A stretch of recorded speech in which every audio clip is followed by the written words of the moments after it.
Hey everyone, this is the Lenovo ThinkPad P1 Gen 7 and I've been using it now for about 2 months. This is my review, but first some disclosures. Lenovo provided this laptop for review. They don't have any editorial control over the content of this video. Let's start with the design. This is a workstation with a good balance of portability and power, but at the same time I feel Lenovo has made this a more modern ThinkPad. For example, the touchpad is now bigger because it doesn't have the touch point buttons anymore. I've reviewed so many ThinkPads before and I usually say I don't need these buttons. I rather have a bigger touchpad. Awesome to see that Lenovo is listening to that feedback. The control and function buttons are usually swapped in previous ThinkPad laptops, but on the P1 they're in a normal layout where control is on the left side while function is on the right side. Again, this is something I've always mentioned in my reviews. Awesome to see that Lenovo addressed that feedback as well. The lid is also now aluminum instead of carbon fiber with a matte rubberized texture. There is also now a camera bump, which I like because it makes opening the lid easier. These are details that most people won't notice, but long-time ThinkPad users will notice. Speaking of the camera, it's really good. It's 5 megapixels with a physical switch to cover it up if privacy is more important to you. Great color and contrast. It's also a wider angle. Looks good for video calls. This also supports Windows Hello Face Unlock, which I prefer over fingerprint unlock. However, it does have fingerprint unlock as well. This has the 16-inch 1920 by 1200 resolution at 60 Hz. Not the most exciting display I've used in a laptop, but when you're shopping, what's great about Lenovo is that you could actually choose the type of display that you want. There's an OLED option with 3840 by 2400 resolution if you have the budget. On the other hand, having the lower display resolution gives you more battery life compared to the sharper display. This also comes with X-Rite app, which lets you quickly change the display color. I leave this on default setting, but video and photo editors have the option to set it to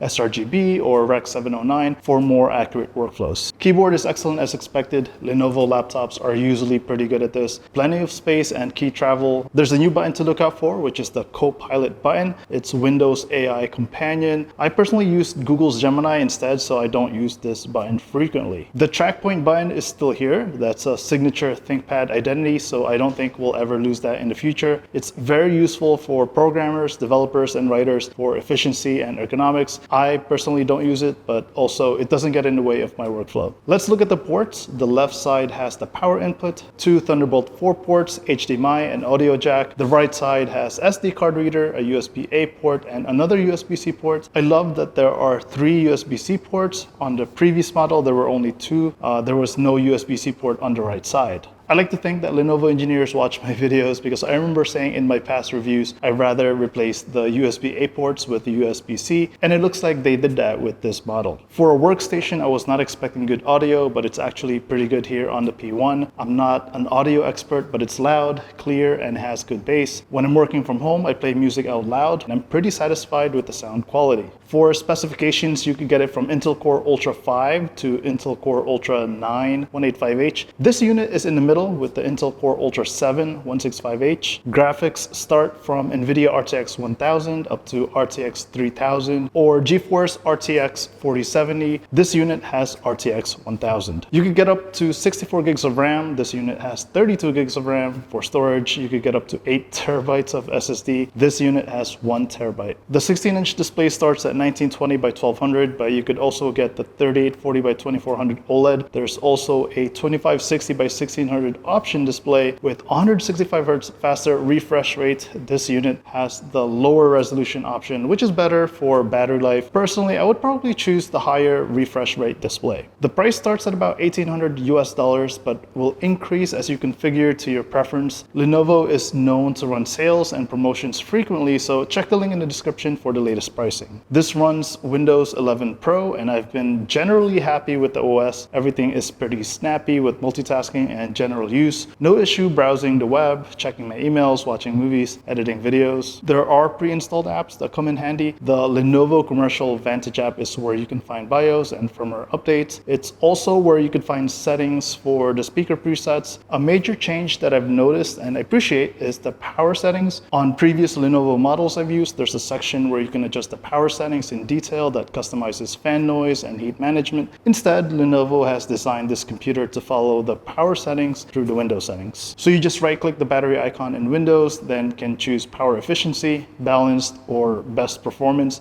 I leave this on best performance when I'm plugged in and balance when I'm not plugged. I like the simplicity a lot. I don't think most people need the additional and more detailed power settings. Outside my day job, I like to create content on YouTube and Instagram. Video editing on this laptop is a breeze. I could scrub through the timeline smoothly. It's the time that it takes to export that will vary depending on your graphics card that you configured for this laptop. For a real world example, an Instagram reel for 56 seconds with on-screen transcription exported to 4K resolution only took 17 seconds. Do I need it to be faster than that? No, but if you work on longer projects and if you work on multiple projects every week, then maybe it's worth looking into better GPUs because those times might add up. The ThinkPad P1 is not a gaming laptop and I'm not a big gamer, but of course you could play games with it. I usually play EA FC 25 multiplayer. I have it set to low and get 60 frames per second. I also play Call of Duty multiplayer. This is set to automatic and I'm getting 120 frames per second. I just installed Indiana Jones and the Great Circle. I get 60 frames per second, also on low settings. Like I said, I'm not a serious gamer, but the game doesn't lag and it looks great even in the low video setting. Would I be happier with a stronger GPU? Maybe, but it'll be more expensive. You'll be sacrificing battery life as well. I think it's more than enough for content creation with some gaming. So I'm usually plugged into the power outlet and a monitor display when I'm working from home, so battery life is not often an issue for me. But with some testing, I was surprised with the battery life on this ThinkPad P1. While unplugged, I was seeing at least 10 hours of battery life. That means if I want to work remotely from a coffee shop, I wouldn't be too worried about bringing a charger with me. Fan noise is indeed noticeable under heavy load. I notice it when editing videos on Premiere Pro, and I also notice it when going through Windows updates. Unfortunately, that's something most Windows power users experience, while you don't have that same experience on a Mac. In conclusion, the ThinkPad P1 Gen 7 is a powerful and portable workstation with a modern design and impressive battery life.